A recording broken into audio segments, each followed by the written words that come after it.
Sir ಎಲ್ಲರಿಗೂ ಅದೊಂದು ದುಃಖ ಇದೆ.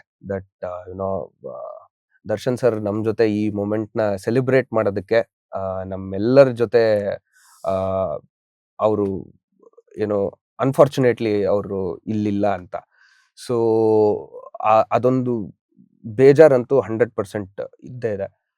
ಬಟ್ ಸಿನಿಮಾ ಅಂತ ಬಂದಾಗ ಅವರ ಒಂದು ತುಂಬಾ ಒಳ್ಳೆ ಗುಣ ಏನಿತ್ತು ಅಂದ್ರೆ ಸಿನಿಮಾಗೆ ಯಾವ್ದು ಎಫೆಕ್ಟ್ ಆಗ್ಬಾರ್ದು ಅನ್ಬಿಟ್ಟು ಅವರು ಒಂದು ಪೋಸ್ಟ್ ಮಾಡ್ತಾರೆ. ದಟ್ ನಾನಿಲ್ಲ ಅಂದ್ರೇನು ಸಿನಿಮಾ ಮುಂದಕ್ಕೆ ಹೋಗ್ಬೇಕು, ಸಿನಿಮಾ ರಿಲೀಸ್ ಆಗ್ಬೇಕು, ಸಿನಿಮಾನ ನೀವು ಪ್ರೋತ್ಸಾಹ ಮಾಡಿ ಅನ್ಬಿಟ್ಟು. ಅದೆಂಥ ದೊಡ್ಡ ಗುಣ ಅದು.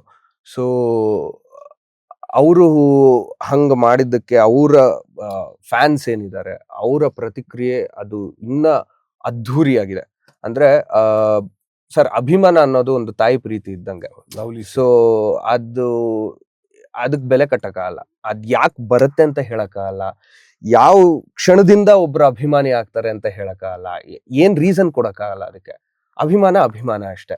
ಸೊ ಅವರು is one of the super stars who has one of the biggest fandom in entire South India ಅಂತಾನೆ ಹೇಳ್ಬೋದು. Not just Karnataka.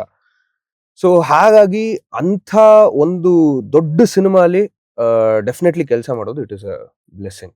And Darshan sir fans ಅಷ್ಟೇ ಎಲ್ಲಾ ರೀತಿಯಲ್ಲೂ ಎಲ್ಲಾ ಹಾಡುಗಳಿಗೂ ಅವರು ಸಪೋರ್ಟ್ ಮಾಡಿದ್ದಾರೆ. ಅಂಡ್ ತುಂಬಾ ಜನ ತುಂಬಾ ಪ್ರಶಂಸೆ ಕೊಟ್ಟಿದ್ದಾರೆ. ಚೆನ್ನಾಗಿದೆ, ನಮ್ಗೆ ಇಷ್ಟ ಆಯ್ತು ಅಂತ ಎಲ್ಲ ಹೇಳಿ. ಅಂಡ್ ಸಿ ಅದೇ ಒಂದು ಸಿನಿಮಾ ಅಂತ ತಗೊಂಡಾಗ ಅದನ್ನ ಗೆಲ್ಸೋ ಜವಾಬ್ದಾರಿ ಒಬ್ರು ತಗೊಳ್ತಾರಲ್ಲ, ಅದೇ ಗ್ರೇಟು ಸರ್. ಈಗ ಅವರು ಫ್ಯಾನ್ಸ್ ಆಗ್ಬಿಟ್ಟು ಅವರು ಇಲ್ಲ ನಾವು ಈ ಸಿನಿಮಾನ ಗೆಲ್ಸ್ತೀವಿ ಅಂತ ಅವರು ನಿಂತ್ಕೊಂಡಿದಾರಲ್ಲ, that is really great, really commendable job ಅದು. ಅಂಡ್ ಅಫ್ಕೋರ್ಸ್ ದರ್ಶನ್ ಸರ್ ಅಭಿಮಾನಿಗಳಿಗೂ ಈ ಸಿನಿಮಾ ಇಷ್ಟ ಆಗತ್ತೆ. ಹಾಗೆ ಎಲ್ಲ ಕನ್ನಡದ ಕಲಾ ರಸಿಕರಿಗೂ, ಒಂದು ಸಿನಿಮಾ ಲವರ್ಸ್ಗೂ ಈ ಸಿನಿಮಾ ಒಂದು ಡೆಫಿನೆಟ್ಲಿ ಒಂದು ಏನು ಡಿಫ್ರೆಂಟ್ ಸ್ಟ್ಯಾಂಡರ್ಡ್ ಕೊಡತ್ತೆ, ಒಂದು ಡಿಫ್ರೆಂಟ್ ಪರ್ಸ್ಪೆಕ್ಟಿವ್ ಕೊಡತ್ತೆ ಸಿನಿಮಾ ಬಗ್ಗೆ. And it is a completely entertainer package ಅಂತ ಹೇಳ್ಬೋದು.